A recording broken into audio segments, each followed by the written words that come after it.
함께 사도신경으로 우리의 신앙을 고백하겠습니다. 나는 전능하신 아버지 하나님 천지의 창조주를 믿습니다.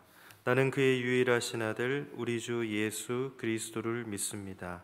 그는 성령으로 잉태되어 동정녀 마리아에게서 나시고 본디오 빌라도에게 고난을 받아 십자가에 못 박혀 죽으시고 장사된 지 사흘 만에 죽은 자 가운데서 다시 살아나셨으며 하늘에 오르시어 전능하신 아버지 하나님 우편에 앉아 계시다가 거기로부터 살아있는 자와 죽은 자를 심판하러 오십니다.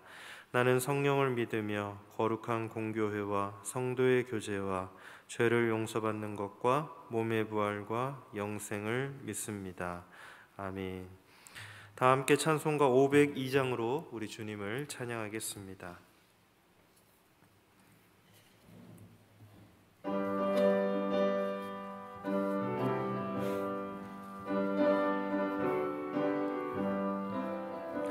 빛의 사자들이여 어서 가서 어둠을 물리치고 주의 진리 모르는 백성에게 복음의 빛 비춰라.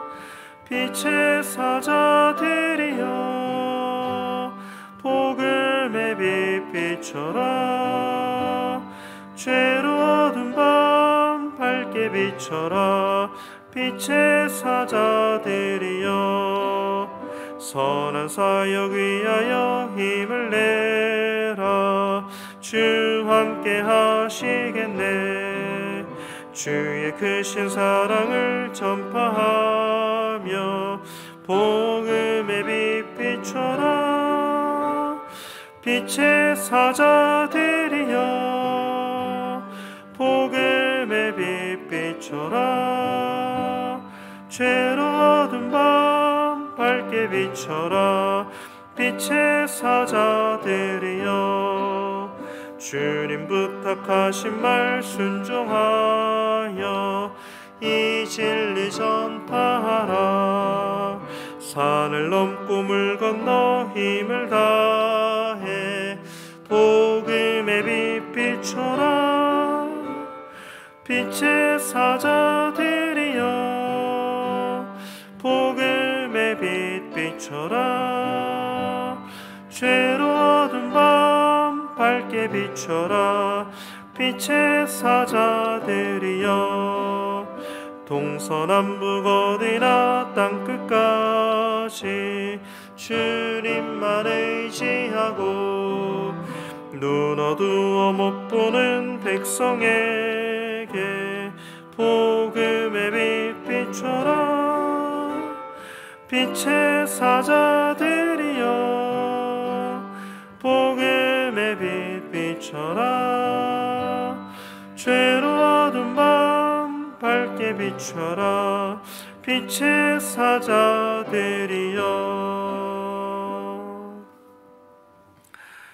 오늘 우리에게 주신 하나님의 말씀은 요한복음 1장 19절부터 28절까지 말씀입니다.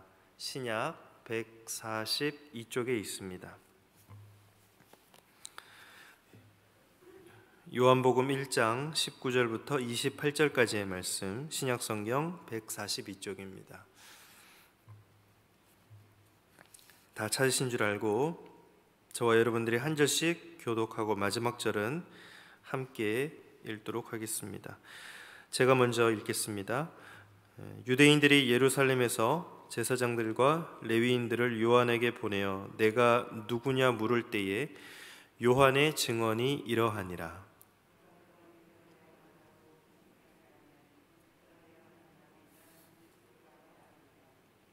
또 묻되 그러면 누구냐? 내가 엘리야냐? 이르되 나는 아니라. 또 묻되 내가 그 선지자냐? 대답하되 아니라.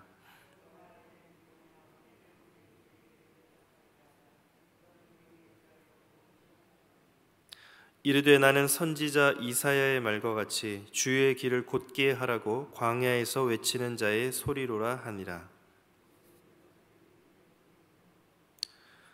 또 물어 이르되 내가 만일 그리스도도 아니요 엘리야도 아니요 그 선지자도 아닐진데 어찌하여 세례를 베푸느냐.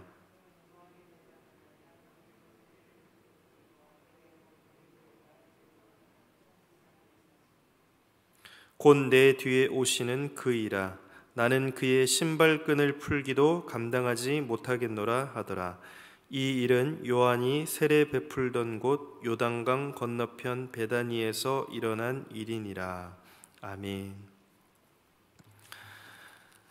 하나님의 말씀으로 또 새로운 하루를 여는 사랑하는 성도님들의 삶에 내가 어떤 존재인지를 깨닫게 되는 은혜가 임하기를 주님의 이름으로 축복합니다. 오늘은 예수님께로 시선을 향하게 하는 자라는 제목으로 하나님의 말씀을 함께 나누고자 합니다. 삶을 살아가며 내가 누구인지를 정확히 아는 것은 중요합니다. 왜냐하면 내가 어떤 존재인지를 알면 내가 살아가는 이유와 목적이 분명해지기 때문입니다. 사역을 하다 보면 많은 부모님들께서 자녀를 위해 기도 부탁을 하시며 이렇게 말씀을 하십니다. 우리 아이가 예수님을 인격적으로 만날 수 있게 기도해 주세요.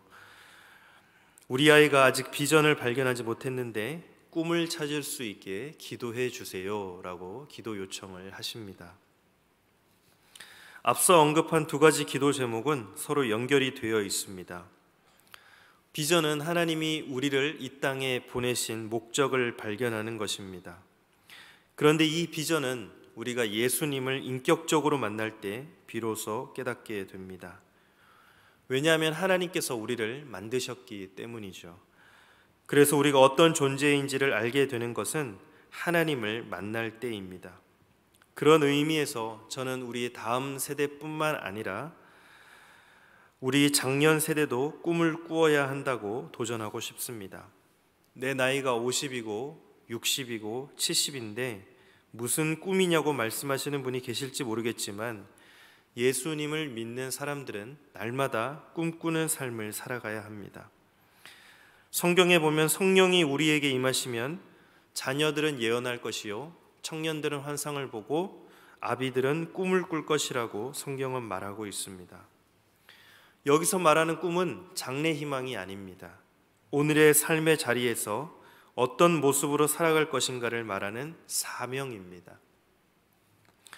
오늘 본문 말씀은 유대인 제사장과 레위인들이 세례 요한에게 정체성을 물어오는 장면으로 시작합니다.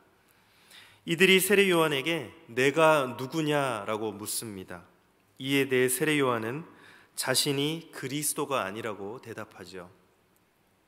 이 말씀을 통해 우리는 세례 요한이 당시 많은 이들에게 그리스도로 간주되었음을 알 수 있습니다. 그만큼 세례 요한은 사람들에게 많은 인기를 얻었습니다. 세례 요한이 자신은 그리스도가 아니라고 부인한 이유는 예수님이 그리스도이심을 증언하기 위함이었습니다. 세례 요한은 자신이 메시아가 아니라 증인이라는 정체성을 분명히 인식했습니다. 이들은 계속해서 세례 요한에게 내가 누구냐라고 묻죠. 사람들은 세례 요한을 메시아나 엘리야라고 생각했습니다. 너는 누구냐라는 질문을 받았을 때 정확하게 답하는 것은 누구에게나 쉬운 일은 아닙니다. 저도 한번 생각해 봤습니다. 나는 누구일까?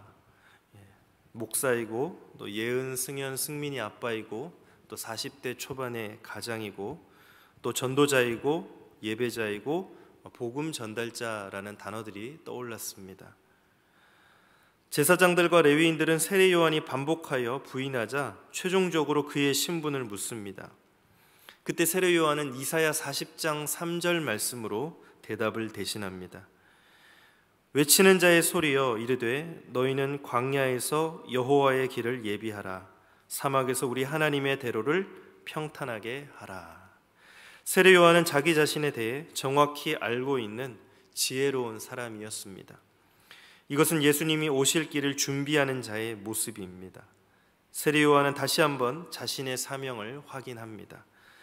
세례 요한은 하나님이 주신 답, 즉 말씀으로 대답합니다.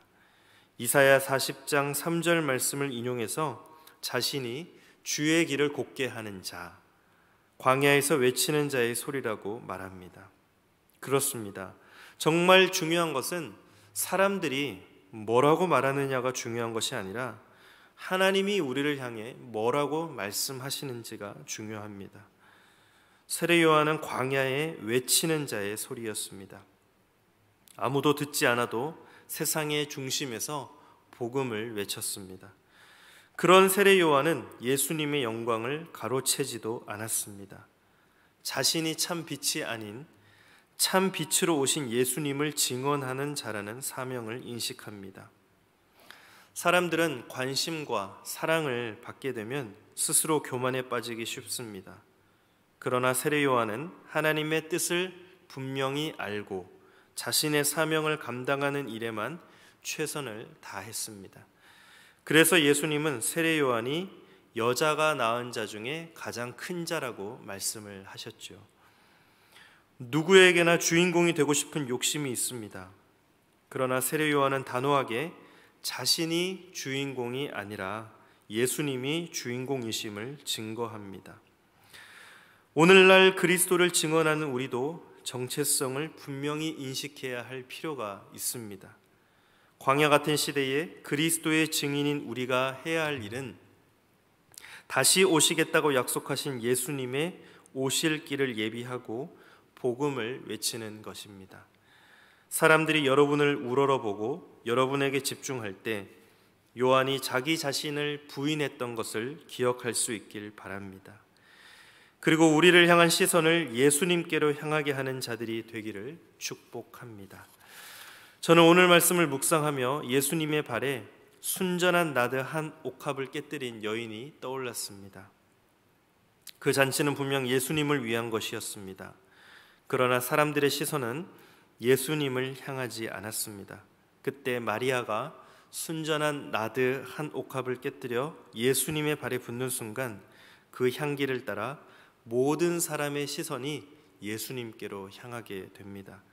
이 여인은 예수님께로 시선을 향하게 하는 자였습니다. 물론 예수님은 이 여인의 헌신을 가리켜 자신의 장례를 준비한 것이라고 말씀하십니다. 그러나 이 여인의 이와 같은 헌신이 우리에게 던져주는 메시지는 특별합니다. 여러분은 지금 여러분의 삶과 행동을 통해 누구를 바라보게 하십니까? 제가 소망하는 삶이 있습니다. 예수님을 생각나게 하는 사람입니다.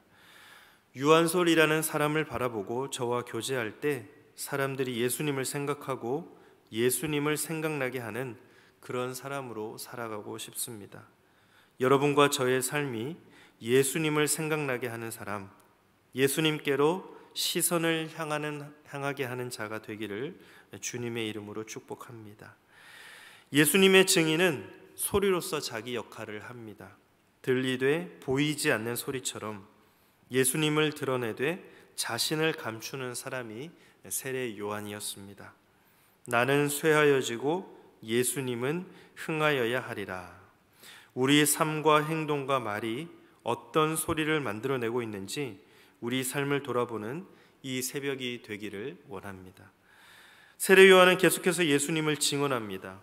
예수님을 소개하지 않고서는 자신의 존재와 삶과 사역을 설명할 길이 없었기 때문입니다. 우리 삶에서도 예수님을 빼놓고는 우리 자신을 설명할 길이 없는 사람들이 되기를 소망합니다. 우리의 정체성과 삶의 목적이 예수님이 되기를 원합니다. 예수 빼면 아무것도 아닌 사람, 이것이 바로 그리스도인으로서 살아가는 우리를 가장 잘 정의할 수 있는 말인 줄 믿습니다. 오늘 말씀을 매듭지으며 이 찬양이 생각났습니다. 주 예수 나의 당신이여 라는 찬양의 2절 가사입니다. 나는 없어도 당신이 곁에 계시면 나는 언제나 있습니다. 나는 있어도 당신이 곁에 없으면 나는 언제나 없습니다. 당신이 있으므로 나도 있고 당신의 노래가 머금으로 나는 부를 수 있어요. 주여 꽃처럼 향기 나는 나의 생활이 아니어도 나는 당신이 좋을 수밖에 없어요. 주 예수 당신이여. 여러분과 저의 삶이 예수님께로 시선을 향하게 하는 삶이 되기를 주님의 이름으로 축원합니다. 이 시간 우리 말씀을 기억하며 함께 기도하겠습니다. 기도하실 때 우리 삶에서 오직 예수님만 드러나게 해달라고, 나는 쇠하여지고 예수님이 흥하여지는 삶이 되기를 소망하며, 또 예수님과의 만남을 통해 나라는 사람이 하나님 앞에서 어떤 존재인지를 기억하며 사명을 따라 살아가는 삶이 되게 해달라고, 또 예수님께로 시선을 향하게 하는 삶으로 쓰임받게 해달라고, 우리 시간 다 함께 말씀을 기억하며 기도하겠습니다. 하나님 감사합니다. 오늘 우리가 살아가는 삶 가운데 오직 예수님만 드러나게 되기를 원합니다. 나는 쇠하여지고 예수님이 흥하여지는 삶이 되게 하여 주옵소서. 그리고 예수님과의 만남을 통해 나라는 사람이, 또 우리 가정이, 우리 교회가 하나님 앞에서 어떤 존재인지를 기억하며 사명을 따라 살아가는 삶이 되게 하여 주옵소서. 무엇보다도 예수님께로 시선을 향하게 하는 삶으로 쓰임받으며 예수님을 생각나게 하는 사람이 되기를 소망합니다. 우리의 삶이 광야에 외치는 자의 소리처럼 하나님께 아름답게 쓰임받는 올 한 해 되게 하여 주옵소서. 오늘도 예배로 시작하며 말씀을 붙잡고 기도하며 나아가는 우리 성도들의 삶 가운데, 모든 이들의 삶 가운데 우리 안에 충만히 임하시는 예수님을 경험하고 만나는 하루가 될 수 있도록 주님 도와주옵소서. 우리의 삶에 그렇게 일하실 하나님을 기대합니다. 우리 삶의 목적 되시는, 이유 되시는 예수님을 그렇게 소망합니다. 하나님, 오늘도 우리 삶에서 오직 예수님만 드러나기를 원합니다. 나는 쇠하여지고 예수님이 흥하여지는 삶이 되게 하옵소서. 그리고 예수님과의 만남을 통해 나라는 사람이 하나님 앞에서 어떤 존재인지를 기억하며 사명을 따라 살아가는 삶이 되게 하옵소서. 그래서 나이가 더해가더라도 내게 주신 사명이 무엇인지 바로 알고 그것을 위해 기도하고 그것을 향해 달려가는 삶이 되게 하옵소서. 예수님께로 시선을 향하게 하는 삶으로 쓰임받기를 원합니다. 예수님을 생각나게 하는 사람이 되기를 원합니다.